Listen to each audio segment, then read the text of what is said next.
Hello and welcome to Kevin's Corner. I'm your host, Kevin Horner from Galligan & Manning. Thank you for joining me. I wanted to talk to you about trust companies today. It's something that we see an increased use of in our work in estate planning in particular. And it's something that a lot of people don't really consider as part of their estate plan. So I wanted to talk to you all about it today to get an idea of some of the reasons why people use them and how they use them successfully in their estate plans.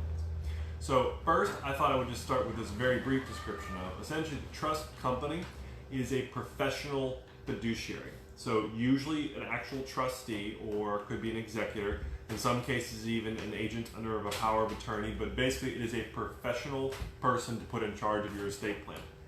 So a lot of the reasons why people say they don't want to consider them might be something like they're afraid of what the fee would be. Or maybe they're worried about what would happen to the management of their own assets. They might have a financial advisor they're very comfortable with using, or have a long-standing relationship with the person and don't want to jeopardize it by using a corporate fiduciary. So I'm not going to go through all of why it might not be good. I'm going to focus on where it gets applied more often, but a couple things on those 2 points. One, yes, they do get paid. They're a professional, so they get paid a fee. Usually that is statutory or it's limited. So I can tell you that at least locally that's usually like roughly 1 to 2% of an estate. And so depending on what you're talking about when they need to actually act, that may be a very palpable fee. It may be a huge fee. We don't know that. And it's also important to remember that even if you don't pick a corporate fiduciary, someone else could charge the fee. It's just that you know the corporate will. And then secondly, as to the point of having things under management, these two kind of marry together. It's true, a professional trustee will typically want to actually be the one to administer the funds because they're going to control them in the first place.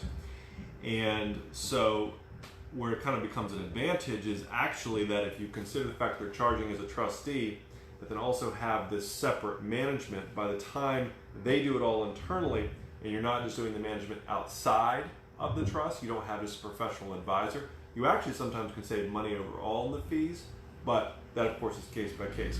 So the point is that for those two concerns, very common, they may not be as bad as you think. And also with regards to the second one, working with an advisor, some trust companies are completely fine with you to have the money being managed by whomever your financial advisor is.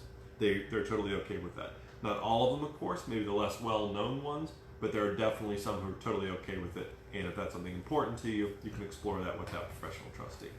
So, as far as those being the common objections, just hold those aside for a second. I'll talk about 3 or maybe 3.5-ish places where they often are useful and usually come into play. Okay? So one, probably the easiest one, is where you think there might be a dispute. And now by this I mean if you have a concern about how, say you have children, 3 or 4 children, or where we usually see it in this context is second marriages, blended families. You have stepchildren, okay? Where one side of the family might be the person put in charge of the estate when mom or dad dies, and that side of the family does not get along with the other side of the family, and you have a ready-made conflict. Sometimes in those contexts, it's a good idea to use a professional trustee, a trust company, because they are an entity and they can be the bad guy, okay? They can be the entity that will professionally handle what you need in your estate administration or your trust administration, but are not actually part of the family. So instead of having the family kind of fight directly amongst themselves, you're going to a company who's just going to do what they were hired to do in the first place, and by doing that, you can kind of get through the estate administration. That comes up also too when you know you have what we call a spendthrift. You have a beneficiary who you know maybe has substance abuse problems, who has a reason why they can't just receive a bequest of X amount of money because they'll either do something to harm themselves or certainly will waste it. That's a really good context where you can have a professional trustee who can administer the money, spend it on behalf of the beneficiary, who doesn't feel obligated to say yes or no, for that matter, unfairly. They're just going to administer the trust as it was set up. You don't have to put a family member in that position to be the gatekeeper and keep saying no to that beneficiary who you already know has an addiction or, like I said, a substance abuse problem. So in those situations where you know it's really rife for family conflict, it's sometimes helpful to have that third party in there who can just handle everything and won't get bogged down into that family dispute and hopefully kind of avoid some of the family disputes in that way. So that's one, where you know there's going to be a family dispute of some kind. 2, and you see this one very commonly with professional trustees, is where you know the beneficiary is disabled. Now, there are court-appointed style trusts where the courts will want a trust company. I'm not really talking about that because that's kind of more, you have less of a choice, it's just the way it is.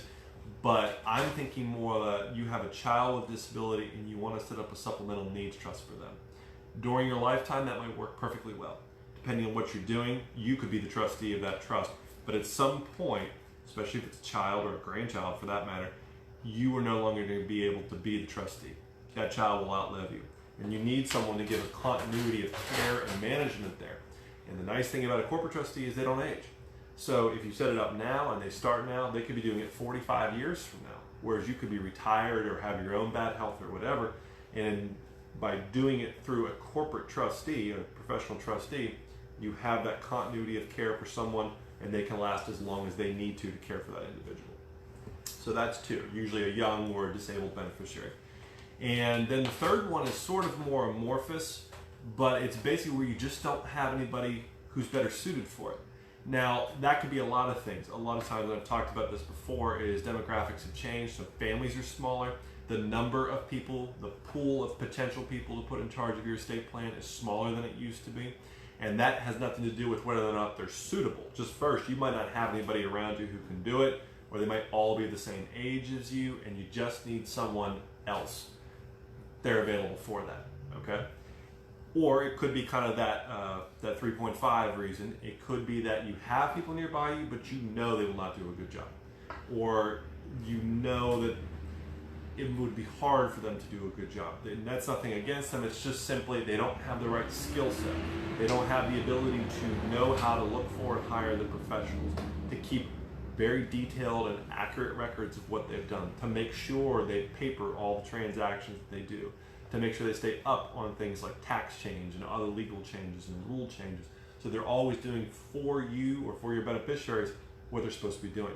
Professional trustees make perfect sense for that kind of a role. So to reiterate that briefly, it is 1, if you want to avoid a family dispute or don't want to put a family member in between a dispute, professional trustee, a trust company makes great sense. 2, if you know you're going to need someone to serve a long time, or particularly with regards to a young or disabled beneficiary, they're a great source there too, or a great resource there too. And then 3, if you just know you don't have anybody who you feel comfortable serving, either because you have very few people available or simply it's people you don't know, you know they wouldn't do a good job, there's nothing against them. It takes the burden off of them for something they're not suited to do by putting a corporate trustee, professional trustee in place to do it. So those are the 3. Now I will say too, I'd probably come out later today, if you've never seen it, I usually or frequently do blogs on our website, galliganmanning.com, and on a host of topics. I'm going to be doing one this week on trust companies that will kind of go through maybe more of the mechanics of what they do and a little bit more depth than I can here. But especially if you fit into one of those 3 categories, you know you have a potential for family conflict, either because how beneficiaries will interact with each other, maybe a blended family, you have a disabled beneficiary, or you just don't have a more suitable choice. That's definitely something you want to go and look at to review and get an idea if this can help you in your estate plan. So with that, I'll say thank you all very much. I'll see you all again next week for Kevin's Corner. Thanks very much.